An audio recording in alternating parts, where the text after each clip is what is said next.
마태복음 1장 29절로 34절 말씀입니다. 찾은 줄 알고 제가 봉독해 올리도록 하겠습니다. 이튿날 요한이 예수께서 자기에게 나오심을 보고 이르되 보라, 세상 죄를 지고 가는 하나님의 어린 양이로다. 내가 전에 말하기를 내 뒤에 오는 사람이 있는데 나보다 앞선 것은 그가 나보다 먼저 계심이라 한 것이 이 사람을 가리킴이라. 나도 그를 알지 못하였으나 내가 와서 물로 세례를 베푸는 것은 그를 이스라엘에 나타내려 함이라 하니라. 요한이 또 증언하여 이르되 내가 보매 성령이 비둘기같이 하늘로부터 내려와서 그의 위에 머물렀더라. 나도 그를 알지 못하였으나 나를 보내어 물로 세례를 베풀라 하신 그 이가 나에게 말씀하시되 성령이 내려서 누구 위에든지 머무는 것을 보거든 그가 곧 성령으로 세례를 베푸는 이인 줄 알라 하셨기에 내가 보고 그가 하나님의 아들이심을 증언하였노라 하니라. 아멘. 요한이 회개의 메시지와 천국의 임박을 선언했습니다. 그리고 그는 아직 직접 경험하지 못한, 그러나 이미 계셨던 자기 뒤에 오실 그 예수님을 계속해서 증언하고 있습니다. 이튿날 요한이 예수님께서 자기에게 나오신 것을 보게 되었습니다. 그리고 그 나오시는 예수님을 향하여서 요한이 이렇게 선언합니다. 29절의 말씀인데요. 이튿날 요한이 예수께서 자기에게 나오심을 보고 이르되 보라, 세상 죄를 지고 가는 하나님의 어린 양이로다. 아멘. 우리는 이러한 요한의 선언에서 머릿속에 한 가지 그림을 그려보게 됩니다. 세상 죄를 지고 가는 하나님의 어린 양이다라고 외치는 그 요한의 외침 속에서 우리가 머릿속에 그리는 그림은 예수님께서 골고다 그 언덕의 길을 십자가를 지시고 가시는 그 그림을 우리는 먼저 떠올리게 된다는 것이죠. 세상 죄를 지고 간다라는 의미가 예수님께서 죄로 인하여서, 예수님의 죄가 아닌 우리의 죄로 인하여서 가장 극렬하고 잔인한 형벌인 십자가를 지고 가시는 것을 세상 죄를 지고 가는 하나님의 어린 양이라는 단어에서 우리가 유추하기 때문입니다. 근데 오늘 요한이 예수님을 바라보면서 세상 죄를 지고 가는 하나님의 어린 양이니까 봐라라고 하는 그 외침에는 단순히 짊어지고 가는 것의 의미만 한정할 수 없다는 것이죠. 오늘 설교 제목이 그것을 다 이야기하고 있습니다. 요한이 썼던 지다라고 하는 이 단어는, 그러니까 개역 개정 버전에서는 지다라는 의미로 번역이 된 이 단어에는 단순히 무언가를 짊어지는 것에만 한정되어 있는 것이 아니라 보다 더 풍성한 뜻이 담겨져 있다는 것이죠. 이 단어는 결론적으로는 어떤 구체적인 대상을 제거해버린다라는 뜻을 가지고 있습니다. 그런데 그 대상을 어떻게 제거하는가 하니 그것을 들어 올려서 혹은 밀어서 혹은 그 자리에서 아예 치워버려서 제거해버린다라는 의미를 가지고 있습니다. 그러니까 제거하는 것으로만 끝나는 것도 아닙니다. 이 단어가 제거하는 것으로 끝나지 않고 그 제거된 자리에서 무엇인가가 새롭게 출발할 수 있도록 그러한 상태를 만들다라는 동사가 이 지다라고 번역된 동사 안에 다 들어가 있는 것이죠. 그러니까 요한이 지금 자신을 향하여서 세례를 받기 위해 나오시는 그 예수님을 바라보면서 보라, 세상 죄를 지고 가는 하나님의 어린 양이다라고 선언하는 그 선언에는 보다 더 풍성하고 심오한 의미가 담겨져 있는 겁니다. 먼저는 예수님은 세상 죄를 가만두시지 않고 그 자리에서 들어 올려서 그것을 자리에서 밀어버리셔서 거기에서 치워버리셔서 깨끗하게 제거하시는 분이시다는 거죠. 이를 위해서 하나님의 어린 양으로 오셨습니다. 다음으로는 죄가 있는 그 자리, 죄가 있었던 그 자리를 깔끔하게 자신의 피로 정결하게 하셔서 무엇인가가 다시 시작할 수 있는 상태를, 새롭게 출발할 수 있는 상태를 만드셨다는 것이죠. 죄를 치워버린, 죄가 제거된 그 자리에서 하나님의 선하신 것들이 다시 시작됐다는 것을 나타내는 터를 마련하신다라는 겁니다.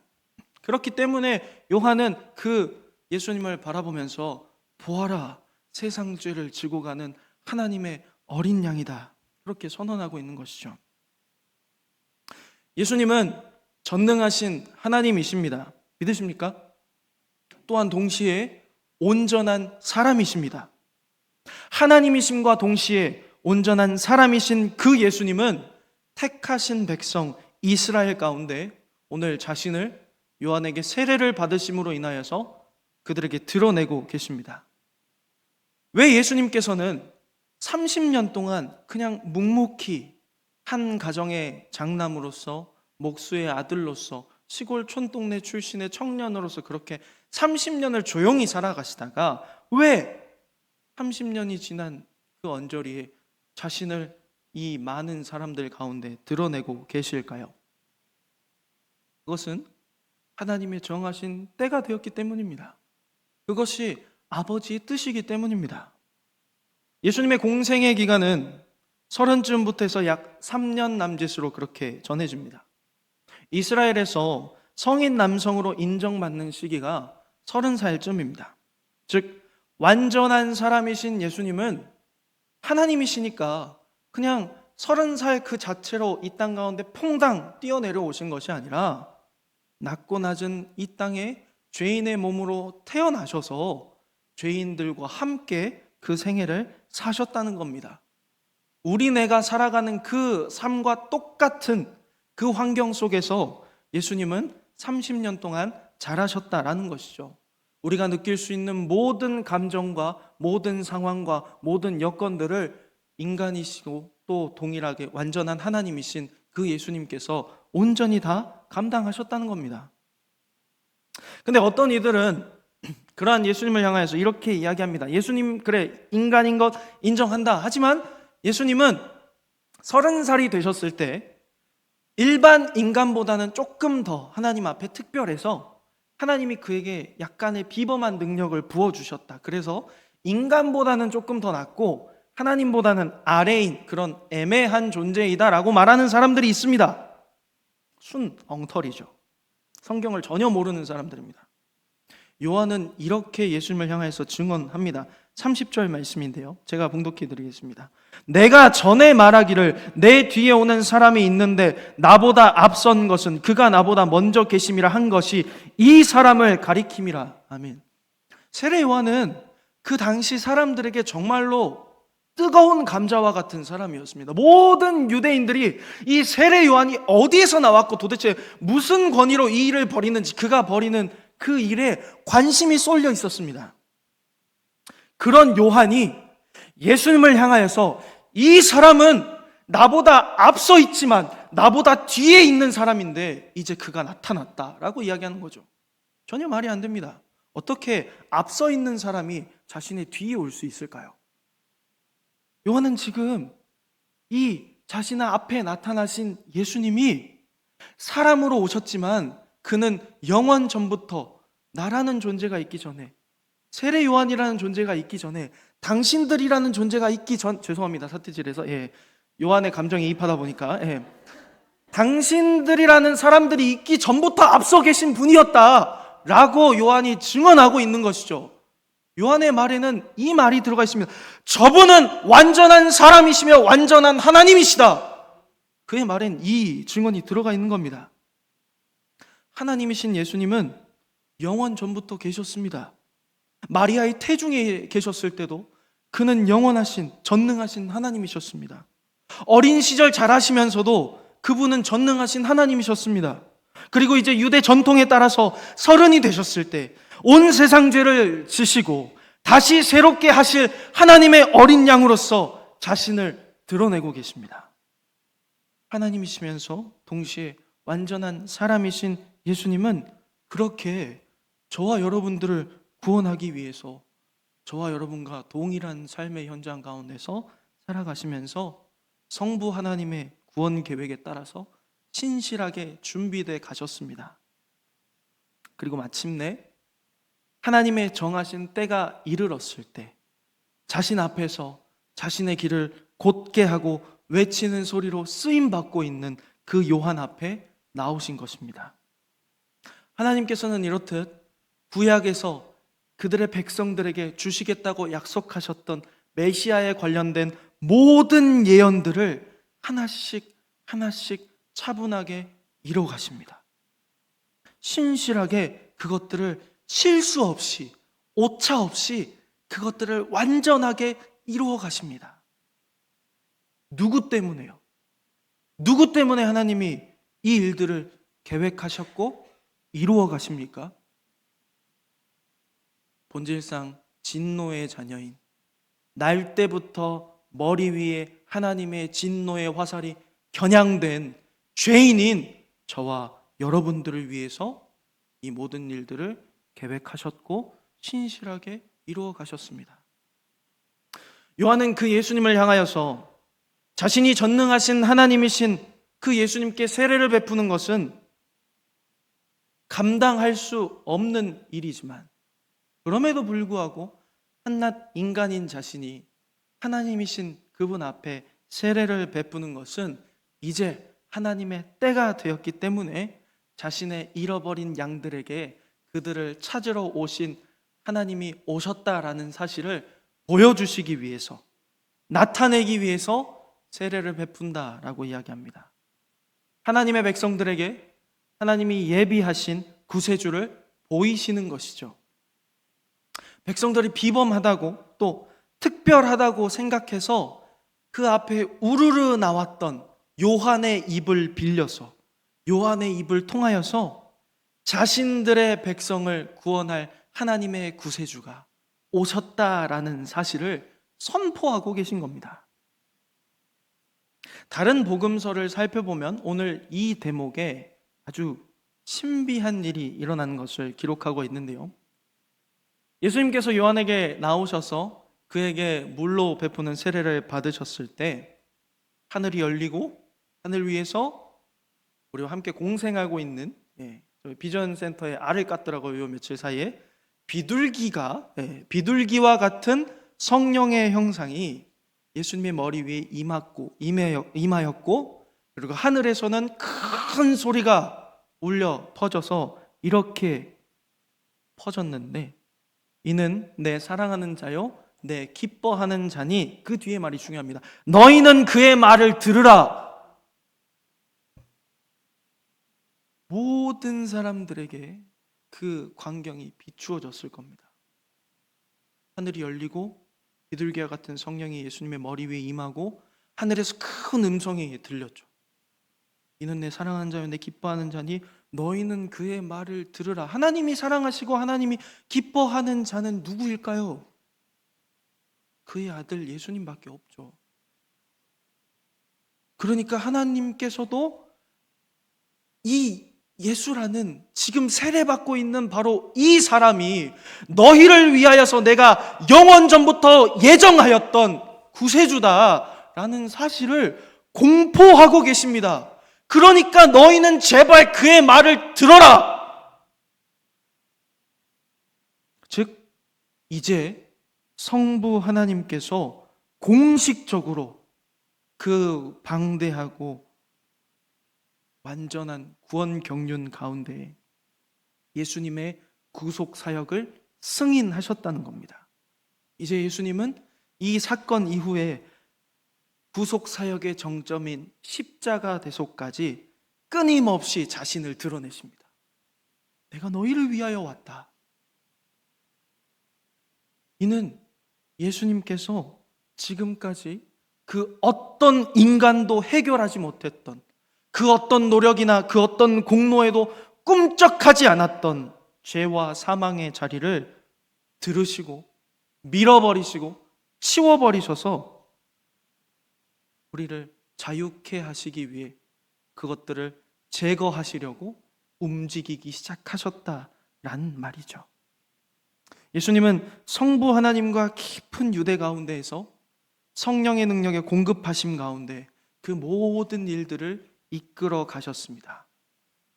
우리의 죄를 들고 밀고 치워서 제거하기 위해 삼위 하나님께서 긴밀하게 연합하시고 협력하시어서 그 모든 일들을 다 이루셨다는 거죠.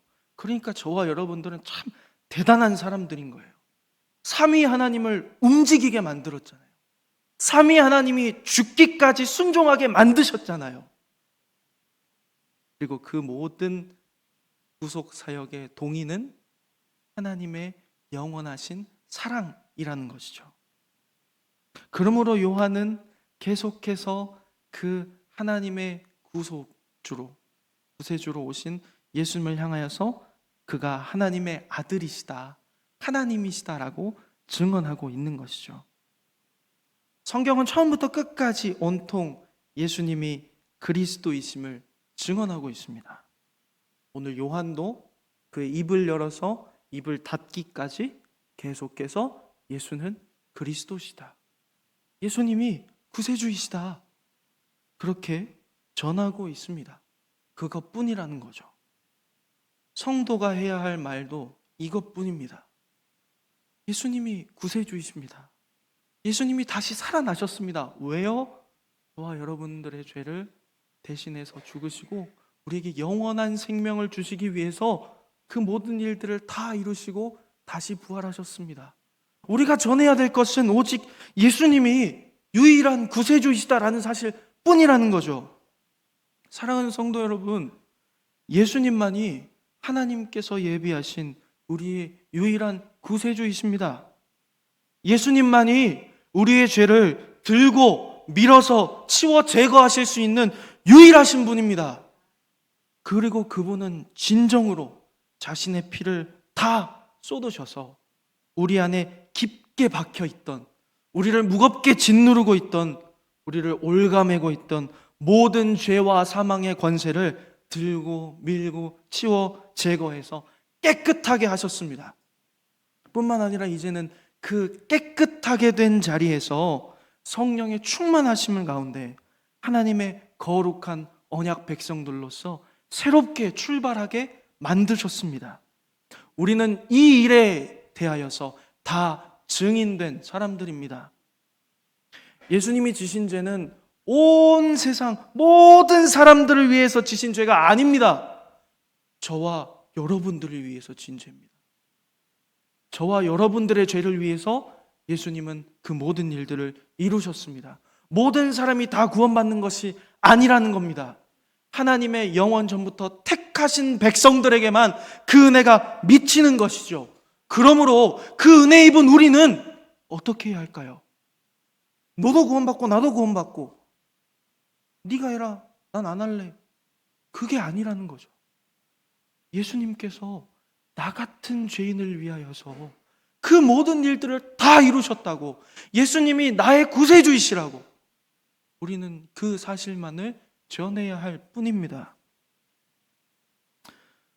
내 죄가 너무 중하고 악해서 삼위의 하나님께서 협력하셔서 모든 죄의 문제를 해결하셨습니다.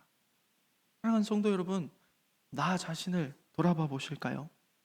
내가 너무 완악하고 내가 너무 교만해서 성부 하나님께서는 율법과 예언들로서 계속해서 돌이키라고 말씀해 오셨습니다. 내 죄가 너무 흉하고 무거워서 성자 예수님이 그 죄에 관한 모든 고난을 다 치르셨습니다. 모든 고난의 값을 십자가 죽음으로 다 지불하셨습니다.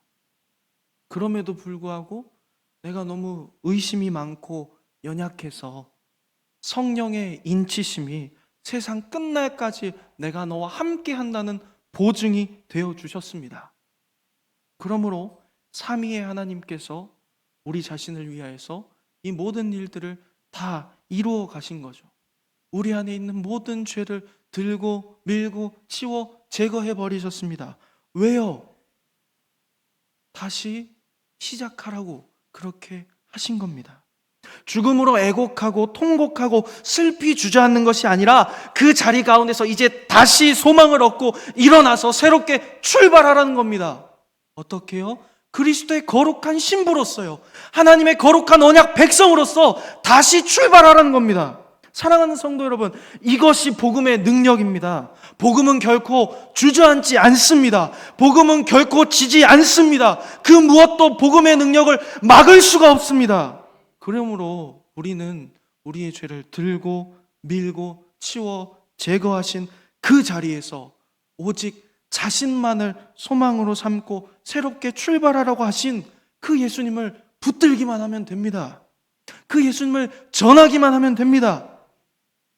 오늘 이 세례 요한이 29절의 말씀부터 34절의 말씀까지 처음부터 끝까지 예수는 그리스도시다라는 것을 증언했습니다. 그리고 그 뒤에 이어지는 모든 상황 가운데에서도 요한은 오신 그 예수님을 향하여서 계속해서 저분을 따라가면 된다라고 증언하고 있습니다. 때로 우리의 삶에 우리가 하나님의 말씀 가운데 순종하며 살 때에 하나님께서는 우리에게 너무나 많은 세상의 복을 부어주실 수 있습니다. 자녀가 잘 될 수도 있고요. 내 사업이 잘 될 수도 있습니다. 내 자녀들의 학업이 좋은 곳으로 흘러갈 수 있습니다. 좋은 배우자들 자녀들이 만나고 내 자신이 무병장수할 수 있습니다. 그러나 그 모든 상황 가운데에서 드러나야 할 것은 오직 누구뿐이십니까? 예수님밖에 없다는 겁니다. 예수님 은혜 아니면 그 어느 순간도 살아갈 수 없다는 것이죠.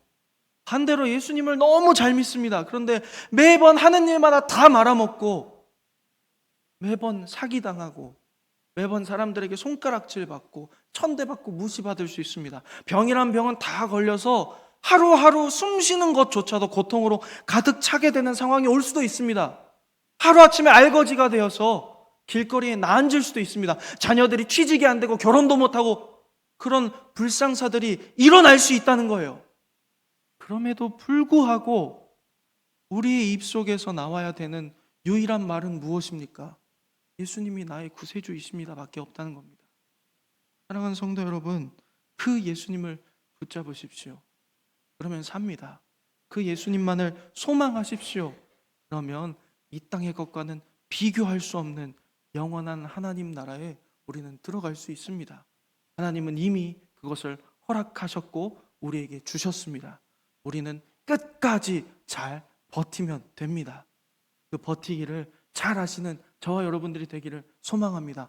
버틸 때 그냥 버티지 마시고 예수님을 계속해서 증언하시면서 버티시는 저와 여러분들이 되기를 소망합니다.